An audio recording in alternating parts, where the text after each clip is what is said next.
Hola a todos, para esta sesión hablaremos sobre la segunda semana del desarrollo, específicamente el proceso llamado implantación. El proceso de implantación es un proceso que es necesario debido a que la gestación podrá ocurrir a lo largo de los 9 meses que está descrita, siempre y cuando el producto de la concepción pueda anidarse a nivel del endometrio. Eso es el proceso de implantación. Sin embargo, es un proceso altamente ineficiente, que de hecho puede tener varios errores debido a la alta regulación molecular que debe existir para que el producto de la concepción pueda implantarse adecuadamente al interior del endometrio. O sea que hay factores relacionados tanto al producto como factores relacionados al endometrio de la madre que pueden llevar que este proceso sea bastante ineficiente. Cuando hablamos del término de fecundidad, estamos hablando de la probabilidad de concepción por ciclo menstrual que puede presentar una mujer, y en los seres humanos se representa con un máximo porcentaje del 30%. Eso quiere decir que si planteamos 10 periodos o 10 ciclos menstruales completos, uno podría pensar que una mujer tendría 30% de probabilidad, es decir, 3 de esos ciclos podrían ser probables de que exista una concepción. La cantidad de concepciones o de esas concepciones que pueden avanzar hasta la semana 20, es decir, hasta el quinto mes de vida, rondan entre un 50 y un 60%. O sea que esto reduce las probabilidades aproximadamente a 1.5 a 2 concepciones exitosas para una mujer en términos generales. Hay diferentes elementos que se pueden prestar para que ocurran fallas en el proceso de implantación que van a dar o que van a representar el 75% de las pérdidas totales de embarazos que una mujer puede tener.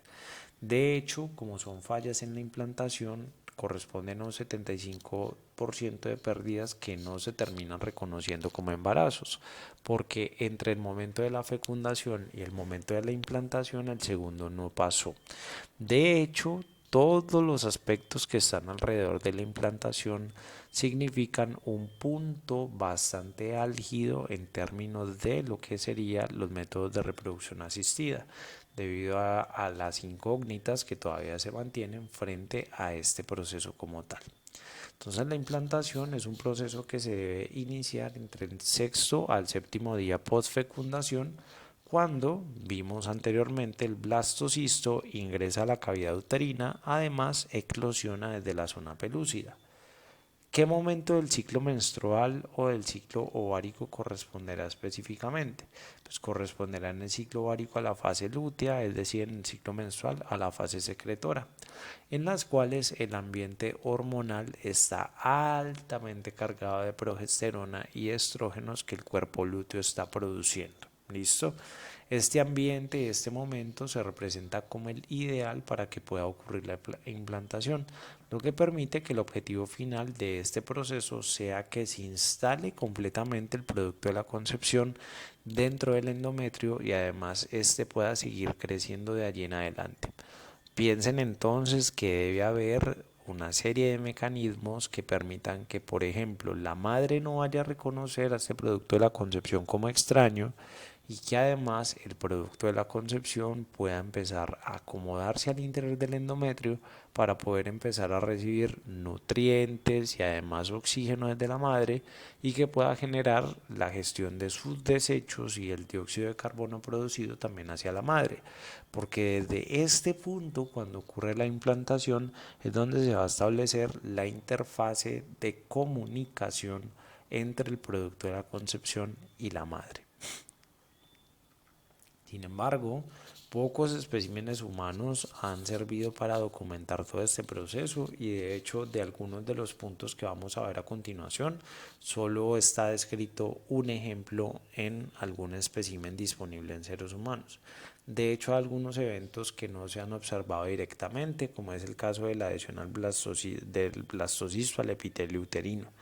Esto digamos que es relacionado a la serie de razones éticas o protecciones éticas que existen en cuanto a la experimentación con embriones humanos, lo que lleva entonces a que estos procesos pues no se puedan documentar fácilmente en condiciones experimentales, o al menos para el caso de embriones humanos. Mucho entonces de la comprensión que tenemos del proceso de implantación se infiere desde animales que puedan tener ciertas similitudes o cierta cercanía con el proceso de gestación que tenemos los seres humanos. De todos modos, la implantación es un proceso y en general el desarrollo que presenta gran variabilidad. El proceso de implantación y la subsecuente formación de la placenta o de los tejidos de interfaz son muy variables entre animales de la misma especie. Entonces así nosotros podamos estudiar estos procesos en primates que se parecen mucho a los seres humanos, pueden haber grandes variaciones de la forma como ocurre la implantación, pero también de la forma como se desarrollan algunos tejidos extraembrionarios o algunos órganos extraembrionarios como la placenta. A manera de resumen, recuerden que la ovulación entonces inicia y unas 24 o 48 horas después de la ovulación, y si se dio el coito, puede entonces presentarse una fecundación o fertilización con la subsecuente formación del cigoto. Recuerden que este proceso sucede a nivel de la ampolla de la tuba uterina y pues se conservará entonces la presencia de la zona pelúcida a medida que vaya migrando ese cigoto o el producto de la concepción hacia el útero. A medida que va realizando esto, entre los días 3 y 5 aproximadamente, este cigoto, que es un embrión unicelular, a través de la serie de divisiones mitóticas, forma una cantidad de blastómeras que empiezan a generar unos cambios importantes, como por ejemplo la formación inicialmente de la mórula. Recuerden que la mórula es ese estadio que está entre las 12 a las 32 blastómeras, que se puede tomar como en promedio las 4 divisiones mitóticas iniciales, es decir, unas 16 blastómeras aproximadamente. La transición que se da desde las tubas uterinas, es decir, desde el oviducto hacia la cavidad uterina, la va a hacer la mórula entre el día 3 a 5 aproximadamente. Quiere decir que 5 días después del proceso de fecundación es que nosotros vemos apenas el paso desde las tubas uterinas hacia la cavidad uterina por parte del producto de la concepción. A este momento, entre los días 5 y 6, recuerden que la mórula ha aumentado la cantidad de blastómeras. Aparte de eso, ha empezado la permeabilidad al líquido extracelular y se genera el blastocele. Por lo tanto, con la aparición del blastocele, que es una cavidad al interior del producto de la concepción, ya tenemos la formación del blastocisto. El estadio de blastocisto coincide entonces con la llegada a la cavidad uterina, en la cual todavía se encuentra la cobertura por la zona pelúcida. Pero recuerden que en esos estadios de mórula y blastocisto el producto de la concepción ha tenido una serie de cambios de apariencias, además de que las células empiezan a diferenciarse. El cambio de apariencia inicialmente va relacionado con el proceso de compactación, en el cual recuerden que la mórula ya no alcanza a mostrar las divisiones celulares tan claramente como nosotros la veíamos en estadios más prematuros, sumado al hecho también de que el blastocisto pues va a empezar a generar o muestra la formación del blastocele por la entrada de líquido de fluido que conforma dicha cavidad. El punto de la diferenciación celular se da cuando entonces las células que forman a la mórula del blastocisto se distinguen en una masa celular externa y en una masa celular interna. Las células más superficiales, que vendrían siendo las células de la masa celular externa, conforman el trofoblasto, que en términos generales va a terminar diferenciándose hacia estructuras extraembrionarias. Y una de las más relevantes que podríamos resaltar a este momento corresponde a un órgano que es la placenta, un órgano importantísimo, como lo vamos a ver más adelante. El otro conjunto de células pues va a corresponder a la masa celular interna, que recuerden que ellas van a formar el embrioblasto, que finalmente desarrollará a todo el embrión.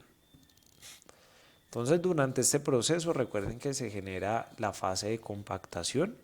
En la fase de compactación, entonces, las células epiteliales que conforman a la mórula del blastocisto han empezado a organizarse como un epitelio con especializaciones, en el cual empiezan a mostrar, por ejemplo, la formación de uniones celulares especializadas. Ese tipo de uniones especializadas o uniones celulares especializadas son muy características de unos tejidos que son los epitelios. Entonces, por ejemplo, tanto el trofoblasto como el embrioblasto empiezan a mostrar cambios como por ejemplo el trofoblasto, a generar uniones de tipo ocluyente, que son un tipo de unión celular. Empiezan a generar uniones comunicantes, que también son llamadas uniones tipo gap. Y sobre la superficie del trofoblasto, específicamente hacia el polo embrioblástico, que ya lo habíamos visto hace algún rato, empiezan a aparecer unas estructuras denominadas microvellosidades. Para el caso del embrioblasto, vamos a ver que aparecen uniones de tipo gap y también uniones de tipo adherente, como lo son los desmosomas. De esta manera, cuando ya nuestro producto de la concepción pasa de mórula a blastocisto, ha sufrido el proceso de compactación y entre los días 6 y 8 aproximadamente el blastocisto empieza el proceso de desnudamiento o eclosión de la zona pelúcida, en la cual pues el blastocisto empieza a emerger por efecto de algunas enzimas proteolíticas a través de la zona pelúcida y entonces se libera completamente de ella. Esto es importante, ¿por qué? Porque el blastocisto necesita que su trofoblasto esté expuesto. Y ese trofoblasto, al estar expuesto, va a servir para el proceso inicial de implantación. El trofoblasto va a ser el tejido invasor. Entonces, por eso es que se presenta la necesidad de que el blastocisto descarte la zona pelúcida que lo acompañó hasta este momento.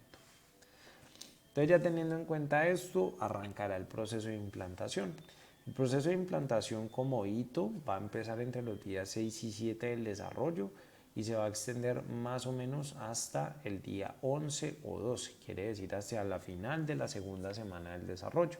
O sea que podríamos enmarcar el proceso de implantación dentro de toda la segunda semana del desarrollo embrionario. ¿Dónde ocurre este proceso? Va a ocurrir en el fondo uterino a nivel de la pared postero superior. Quiere decir, en la parte superior que nosotros veíamos de la cavidad uterina, específicamente hacia la pared postero superior. El proceso de implantación va a ir enmarcado por 3 etapas. Listo, esas 3 etapas serán la aposición, la adhesión estable y la invasión. En el siguiente video entonces vamos a explorar lo que serán estas 3 etapas.